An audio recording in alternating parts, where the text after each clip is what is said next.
नमस्कार दोस्तों, मेरा नाम डॉक्टर सौमिल मांडलिया है और मैं अहमदाबाद में एज कंसल्टेंट ऑर्थोपेडिक और स्पाइन स्पेशलिस्ट प्रैक्टिस कर रहा हूँ।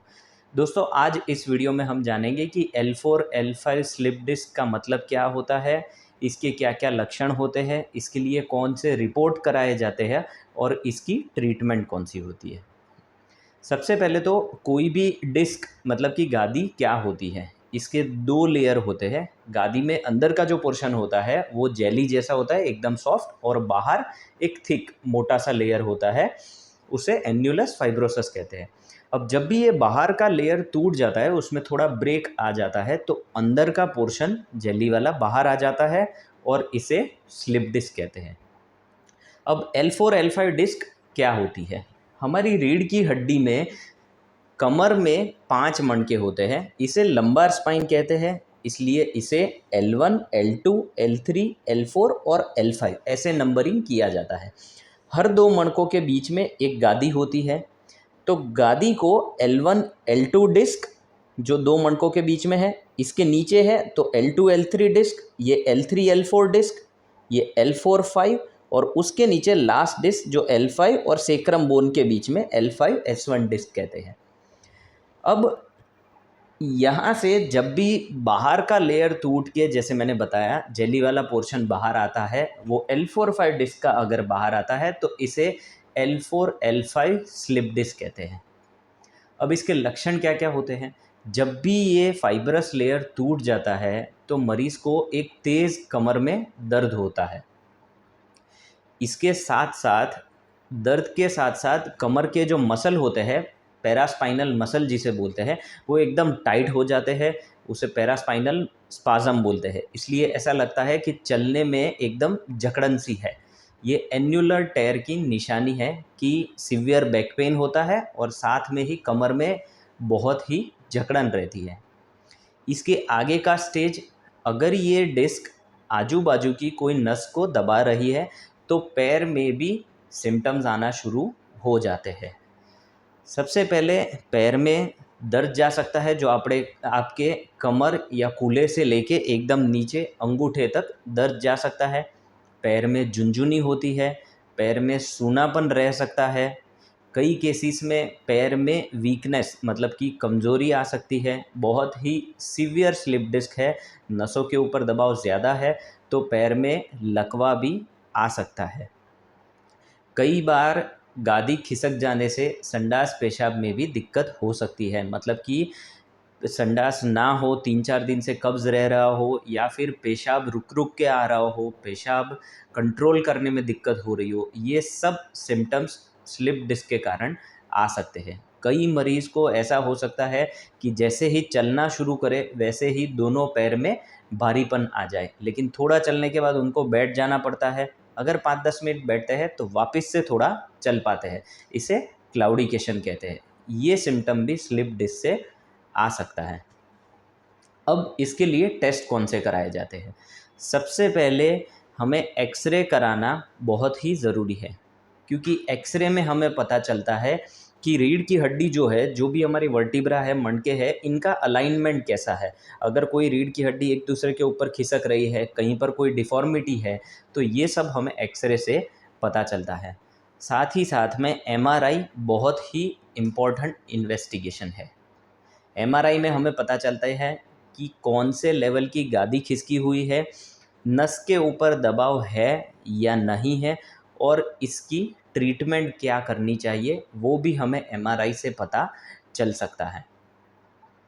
आगे देखते हैं कि इसकी ट्रीटमेंट क्या होती है। दोस्तों, सबसे इम्पोर्टेंट मैं आपको ये कहना चाहता हूँ कि स्लिप डिस्क के 96 टू 98% केसेस सिर्फ दवाई और आराम से ठीक हो सकते हैं। किसी भी मरीज़ को अगर कमर में दर्द है और पैर में दर्द है, तो हम मरीज़ को दवाई देते हैं, जिसमें दर्द की दवाई होती है, नस की दवाई होती है, स्पेसिफिक न्यूरोजेनिक मेडिकेशन, कि जिससे नस का दर्द भी कम हो और सूजन कम करने की दवाई हम स्टार्ट कर देते हैं। इसके साथ हम 6 से 7 दिन का रेस्ट की एडवाइस देते हैं। 6 से 7 दिन में जिस भी मरीज़ को 70 से 80% जितना आराम मिलता है, उनको हम फिज़ियोथेरेपी स्टार्ट कराते हैं। फिजियोथेरेपी से कमर के जो मसल होते हैं, पैरास्पाइनल मसल, स्नायु जो होते हैं, उनकी स्ट्रेंथ काफ़ी अच्छी हो जाती है और भविष्य में ये स्लिप डिस्क होने का चांस बहुत ही कम किया जा सकता है। अब जिन भी मरीज़ को आराम, दवाई या फिजियोथेरेपी से कोई भी फ़र्क ना पड़ रहा हो, उनको हम ट्रांसफोरामिनल रूट ब्लॉक मतलब कि कमर में एक इंजेक्शन की सलाह देते हैं। ये एक सिर्फ 15 से 20 मिनट का प्रोसीजर है। ऑपरेशन थिएटर में किसी एक्सपर्ट के द्वारा दिया जाता है, स्पाइन सर्जन के द्वारा, और मशीन के अंडर, एक्सरे का जो मशीन होता है उसके अंडर में ही हम देख के नीडल से एग्जैक्ट जगह पर इंजेक्शन देते हैं। इसमें लोकल एनेस्थेटिक और स्टेरॉइड का मिक्सचर रहता है। इससे नस के ऊपर की सूजन काफ़ी कम हो जाती है। एटलीस्ट 98 से 99% मरीज़ दवाई, फिजियोथेरेपी या फिर ये इंजेक्शन से ठीक हो जाते हैं। कोई भी मरीज़ इंजेक्शन लेके वापस से चलते हुए हॉस्पिटल से घर जा सकता है। इसके बाद में हम वापस से मरीज़ को हफ्ते 10 दिन के बाद फिजियोथेरेपी की सलाह देते हैं और उसके बाद में आगे इवैल्यूएशन किया जाता है। जिन भी मरीज़ को इन सब चीज़ों से कोई भी फ़र्क ना पड़ रहा हो, उन्हें हम ऑपरेशन की सलाह देते हैं। ऑपरेशन की सलाह और किन मरीज़ को दी जाती है? जैसे कि सीवियर पेन हो, अनबेरेबल और डेली एक्टिविटीज़ में बहुत ही डिस्टर्बेंस रह रहा हो। दूसरा, पैरों में लकवे की फीलिंग हो या फिर कंप्लीट लकवा आ गया हो।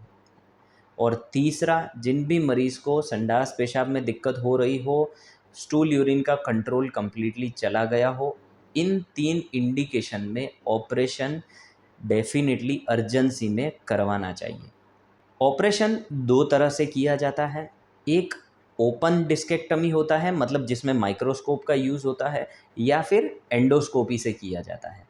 एंडोस्कोपिक डिस्केक्टमी जो है वो लोकल एनेस्थीसिया में की जाती है। मरीज़ जाग रहा होता है, 1 घंटे में ही मरीज़ को ऑपरेशन के बाद चलना शुरू करवा दिया जाता है और कई केसेस में मरीज़ शाम तक घर भी जा सकता है। दूसरा ऑपरेशन जो है वो माइक्रोस्कोपिक डिस्केक्टमी है, उसमें माइक्रोस्कोप का यूज़ आता है। एंडोस्कोपी की कंपैरिजन में इसमें ऑपरेशन का जो चीरा है वो थोड़ा-सा बड़ा आता है और मरीज़ को ये जनरल एनेस्थीसिया में किया जाता है, मतलब कि कंप्लीटली बेहोश किया जाता है और उसके बाद में मरीज़ को उस दिन शाम को या दूसरे दिन चला सकते हैं। दोनों ही ऑपरेशन के रिज़ल्ट्स ऑलमोस्ट सिमिलर है और दोनों ही ऑपरेशन आज की तारीख में बहुत ही सक्सेसफुल ऑपरेशन है।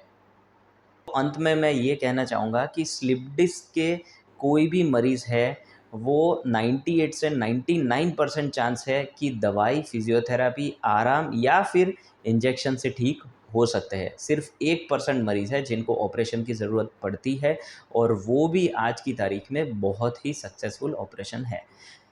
आशा रखता हूँ कि मैंने स्लिप डिस्क मतलब कि L4, L5 स्लिप डिस्क के बारे में आपको काफ़ी अच्छी जानकारी दी है और इसके बारे में और कोई भी क्वेरी है तो आप नीचे दिए गए नंबर पर हमें कॉल करके अपॉइंटमेंट ले सकते हैं या फिर आपके MRI रिपोर्ट्स भेज सकते हैं। धन्यवाद।